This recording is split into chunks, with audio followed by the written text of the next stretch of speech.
বাংলাদেশে বিএনপি দল ভালো ফল করায় এখন যার পরনায় খুশি ভারতবর্ষের প্রধানমন্ত্রী শ্রী নরেন্দ্র মোদী।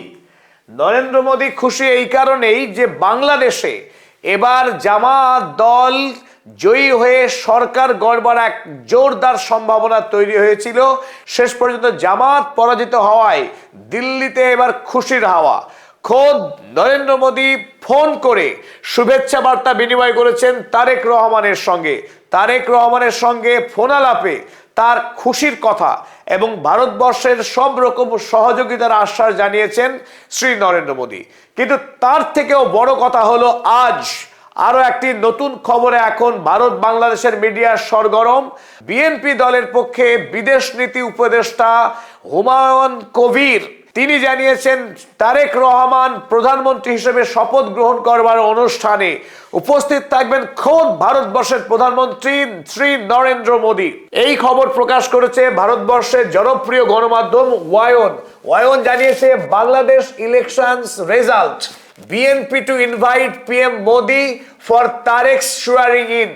তারেক রহমানের শপথ গ্রহণ অনুষ্ঠানে আমন্ত্রণ জানাতে চলেছে বিএনপি দল ভারতের প্রধানমন্ত্রী শ্রী নরেন্দ্র মোদীকে। শেষ পর্যন্ত সত্যি ভারতবর্ষের প্রধানমন্ত্রী শ্রী নরেন্দ্র মোদী ঢাকা সফর করে তারেক রহমানের শপথ গ্রহণ অনুষ্ঠানে উপস্থিত থাকবেন। এই খবরে এখন কৌতূহল তৈরি হয়েছে দুই দেশের সাধারণ মানুষের মধ্যে। আমরা জানি ভারত এবং বাংলাদেশ এই দুই দেশের মধ্যে সাম্প্রতিক সময়ে কূটনৈতিক সম্পর্ক অত্যন্ত তলানিতে এসে ঠেকেছে।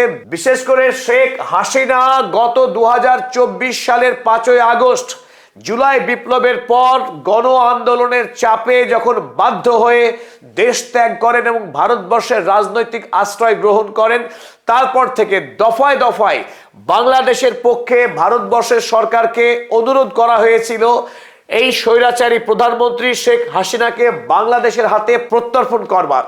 কিন্তু ভারতবর্ষের সরকার বাংলাদেশের অন্তর্বর্তীকালীন সরকারের প্রধান মোহাম্মদ ইউনূসের দেওয়া অনুরোধে কোনো পাত্তা দেয়নি, কোনো রকম প্রতিক্রিয়া জানায়নি এতদিন পর্যন্ত শেখ হাসিনাকে বাংলাদেশে পাঠানো হবে কি হবে না। এবং এরই মধ্যে 2025 সালে আমরা জানি নভেম্বর মাসের 17 তারিখে বাংলাদেশে ইন্টারন্যাশনাল ক্রাইমস ট্রাইব্যুনাল, এই ট্রাইব্যুনাল তাদের দীর্ঘ বিচার প্রক্রিয়া শেষে তারা রায় দিয়েছে শেখ হাসিনা তিনি একজন গণহত্যাকারী। আর গণহত্যাকারী বাংলাদেশে এই প্রধানমন্ত্রী শেখ হাসিনাকে ক্রাইমস ট্রাইব্যুনাল ফাঁসির রায় শুনিয়েছিল। কিন্তু এখনো পর্যন্ত শেখ হাসিনা ভারতবর্ষে রাজনৈতিক আশ্রয় থাকবার কারণে তার শাস্তি প্রক্রিয়া শুরু করা যায়নি। এই আবহে নতুন করে বিএনপি জয়ের পর বাংলাদেশের ত্রয়োদশ সংসদীয় নির্বাচন শান্তিপূর্ণভাবে শেষ হবার পর যখন নতুন সরকার দায়িত্বভার গ্রহণ করতে যাচ্ছে, সেই আবহে যখন ভারতবর্ষের প্রধানমন্ত্রী বাংলাদেশ সফর করবেন বলে খবর গুঞ্জন, এখন নতুন করে দুই দেশের মধ্যে প্রশ্ন উঠতে শুরু করেছে যে শেখ হাসিনার বিষয়ে ভারতবর্ষ আগামী দিনে কি অবস্থান গ্রহণ করে। কারণ এই শেখ হাসিনার বিরুদ্ধে জুলাই অভ্যুত্থানকারী আন্দোলনকারীদেরকে খুন করা, গুম করা এবং আয়না ঘরে সুদীর্ঘকাল ধরে বাংলাদেশের নিরীহ মানুষকে অত্যাচার করবার এক সুদীর্ঘ লিস্ট রয়েছে তার নামে। বিশেষ করে জুলাই আন্দোলনকারীদেরকে 1581 জন আন্দোলনকারীকে খুন করেছেন এবং 20,000-এরও অধিক আন্দোলনকারীকে চিরতরে পঙ্গু করে দিয়েছে হাসিনা সরকারের পুলিশ তার নেতৃত্বে। তাই বাংলাদেশের মানুষ এখন পথে আছে কবে শেখ হাসিনাকে বিচারের কোর্টে দাঁড় করানো যায় এবং তাকে যোগ্য শাস্তি দেওয়া যায়।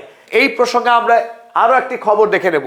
বিএনপি দল 13 তারিখে তাদের ভূমিধস বিজয়ের পরই তাদের দলের পক্ষে ভারত সরকারকে অনুরোধ করেছে আরো এক দফা শেখ হাসিনাকে ভারতবর্ষে প্রত্যর্পণ করার দাবি জানিয়ে।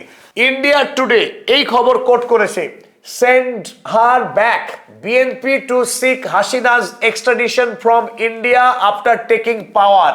বিএনপি দল তারা বিজয়ী হবার পর সরাসরি ভারত সরকারের কাছে তারা প্রার্থনা করেছে যে অবিলম্বে শেখ হাসিনাকে বাংলাদেশে প্রত্যর্পণ করা হোক, যাতে করে তার বিচার প্রক্রিয়া এবার শুরু করা যায় এবং তাকে ফাঁসির কাঠে দাঁড় করানো যায়। তারেক রহমান যদি প্রধানমন্ত্রী হন, ব্যক্তিগতভাবেও শেখ হাসিনাকে শাস্তি দেওয়ার বিষয়ে তিনি অত্যন্ত যত্নবান হবেন। এই কারণে আমরা প্রত্যেকে জানি যে শেখ হাসিনা যখন প্রধানমন্ত্রী ছিলেন 2009 সাল থেকে ধারাবাহিকভাবে 2024 সাল পর্যন্ত, সেই সময়ে বাংলাদেশের প্রাক্তন প্রধানমন্ত্রী খালেদা জিয়াকে দীর্ঘকাল বন্দী করে রাখা হয়েছে। এমনকি তার চিকিৎসা পাবার যে আইনি অধিকার, সেই অধিকার থেকেও বঞ্চিত করেছিল শেখ হাসিনা। তাই তারেক রহমান খালেদা জিয়ার সুযোগ্য সন্তান হিসাবে তিনি বাংলাদেশের প্রধানমন্ত্রী হতে যাচ্ছেন। আর তিনি প্রধানমন্ত্রী হবার পর স্বাভাবিকভাবেই শেখ হাসিনাকে দেশে ফেরাতে তিনি চাপ প্রয়োগ করবেন ভারত সরকারের উপর। আর এই আবহে ভারত সরকার যখন নতুন করে বাংলাদেশের এই নবনির্বাচিত সরকারের সঙ্গে বন্ধুত্ব স্থাপন করতে উৎসাহী এবং তারেক রহমানকে তিনি শুভেচ্ছা বার্তা জানিয়ে ফোন আলাপ করেছেন যখন নরেন্দ্র মোদী, তখন স্পষ্ট একটি ইঙ্গিত আসছে যে ভারত সরকার এই মুহূর্তে তারা বাংলাদেশের সঙ্গে সাম্প্রতিক সময়ে যে কূটনৈতিক সম্পর্ক অত্যন্ত বাধাগ্রস্ত হয়েছে, ক্ষতিগ্রস্ত হয়েছে, সেই সম্পর্ককে নতুন করে মজবুত করবার একটা প্রয়াস কিন্তু করা হবে ভারত সরকারের পক্ষে।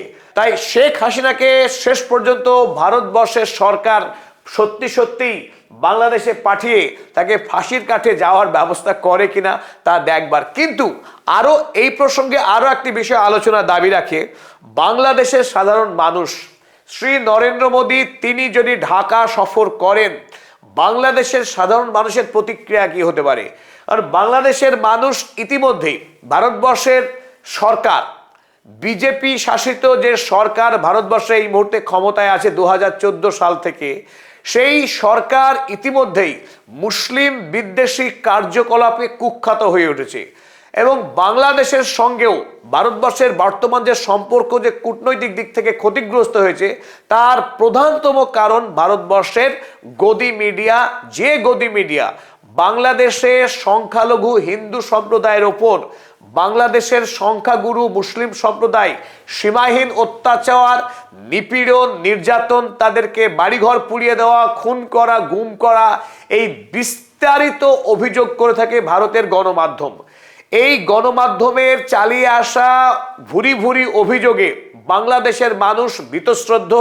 অপরদিকে এই বিজেপি সরকার ভারতবর্ষে 2014 সালে ক্ষমতা আসার পর থেকে ধারাবাহিকভাবে মুসলিমদের উপরে সাম্প্রদায়িক বিদ্বেষমূলক একাধিক তারা সিদ্ধান্ত গ্রহণ করেছে এবং ভারতবর্ষে অসংখ্য মুসলিম মানুষকে পিটিয়ে খুন করা হয়েছে গো হত্যার নামে।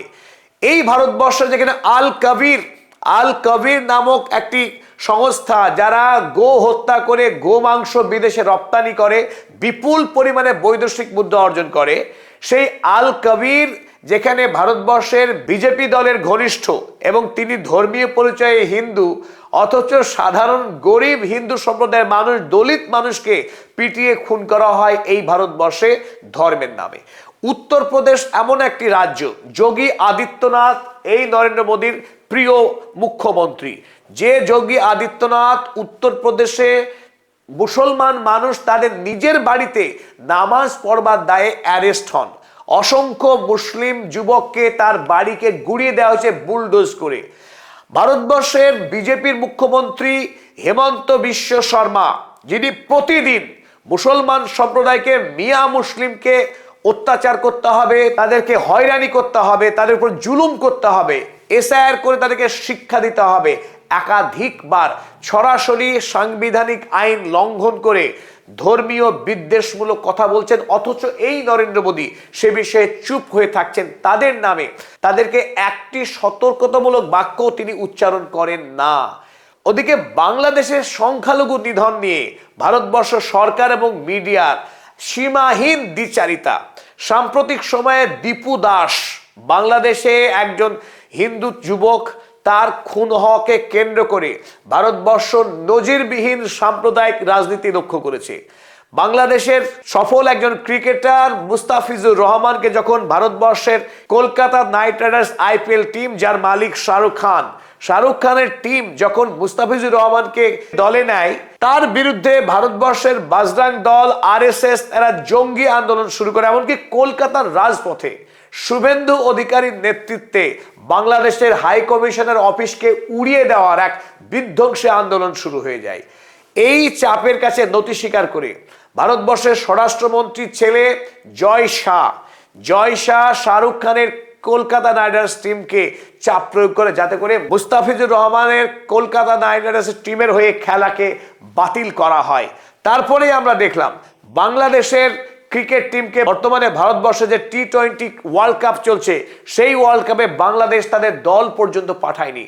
এক কথায় দুই দেশের মধ্যে কূটনৈতিক সম্পর্ক যখন একেবারে শূন্য, সাধারণ নাগরিকের দুই দেশের মধ্যে যাতায়াত পর্যন্ত সীমিত হয়ে গেছে, প্রায় বন্ধ হয়ে গেছে, সেই আবহে নতুন করে যদি নরেন্দ্র মোদী বাংলাদেশে যান, দুই দেশের মধ্যে কূটনৈতিক সম্পর্ক আরো মজবুত হয় কিনা, এবং যে সাম্প্রদায়িক যে অবিশ্বাস, যে বিশ্বাসহীনতার বাতাবরণ তৈরি হয়েছে, কিভাবে দুই দেশের সাধারণ মানুষ আবারও বন্ধুত্বের বাঁধনে আবদ্ধ হয়, সেটা দেখার অপেক্ষায় পদাতিক টি10।